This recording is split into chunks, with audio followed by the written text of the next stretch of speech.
Hello friends, I'm back again for a very quick, short, mini update. I promise.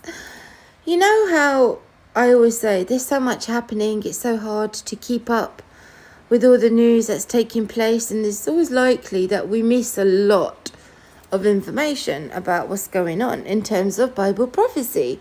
It's impossible, friends, to keep on top of every single piece of news. Something that completely slipped my attention, and I just happened to look into the Abraham Accords in the news tonight, and I came across this.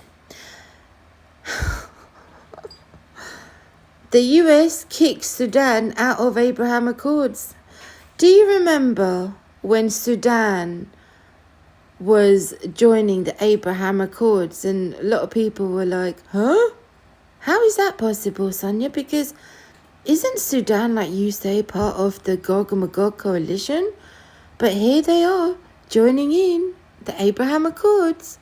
So how is that going to fulfill prophecy? And when that happened, friends, I was not too bothered, because I knew it's not going to last very long. More confirmation of the word of God. That's why I'm giggling. So the US is very reluctant now to pursue Sudan's involvement in this club, the Abraham Accords, because their civilian government was overthrown in a coup. Now military dictatorship has taken over. From Sudan to Ramallah, Biden hits pause on policy. One of the 4 Arab countries, let's see if I can enlarge that somewhat. One of the 4 Arab countries that joined the Abraham Accords with Israel is now effectively being pushed out by the US. Sudan, which was the 4th and last Arab country to join the Accords in late October 2020, underwent a military coup a year later that removed the civilian government that approved the Accords. Now, in response, the US has frozen several promises for assistance made by President Trump to secure Sudan's joining the Accords. The United States strongly supported the decision of Sudan's civilian-led transitional government to improve the country's relationship with Israel, and applauded the specific commitments that both sides made in that regard. But hold on. In the book of Ezekiel, let God be true and every man a liar.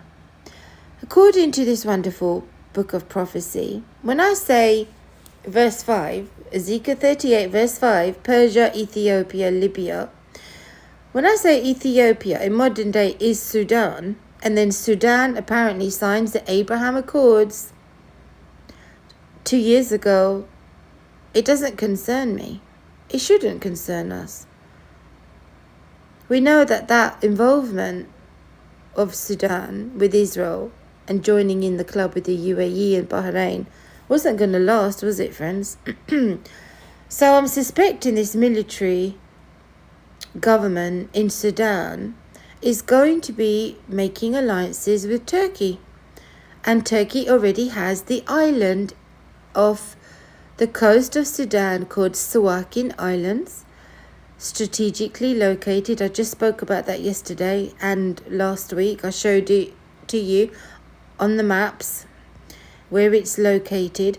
So this is so much encouragement to me to see this happening. I actually giggled when I saw it, like, oh, no way.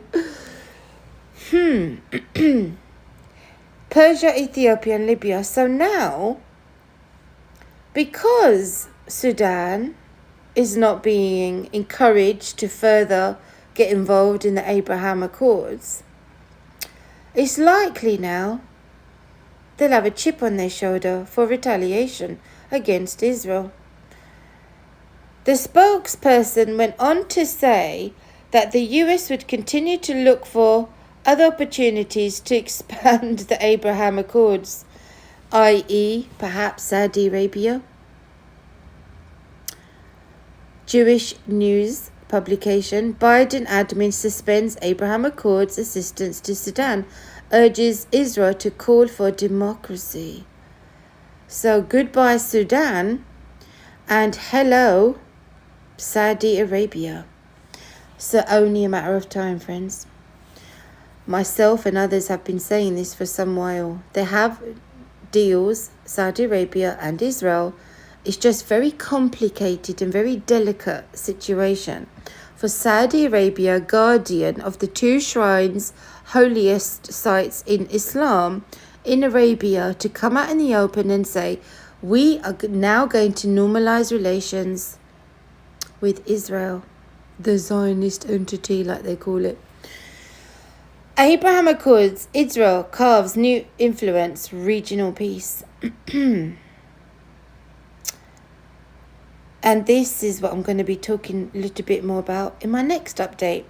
Israel has carved out a new depth of influence in the Eastern Mediterranean through the Abraham Accords. So it's actually looking to become a little more significant than we initially imagined. Israel, Saudi Arabia could be moving toward closer ties as the 2-year anniversary of the Abraham Accords approaches. This is an important development because it shows that the legacy and fruit of the Accords are continuing to grow. Like I said, I'm going to talk a little bit more about that in my next video. But fascinating stuff, friends, regarding Sudan. Wow. The prophetic scriptures are becoming more of a reality day by day. So now Sudan has this potential reason to come against Israel and join in the Gog Magog alliance, led by Turkey, the Islamic nations of the north, Azerbaijan, Iran, Pakistan, Afghanistan, Libya, and of course Sudan. Interesting times, friends. I'll be back again tomorrow. Please share this.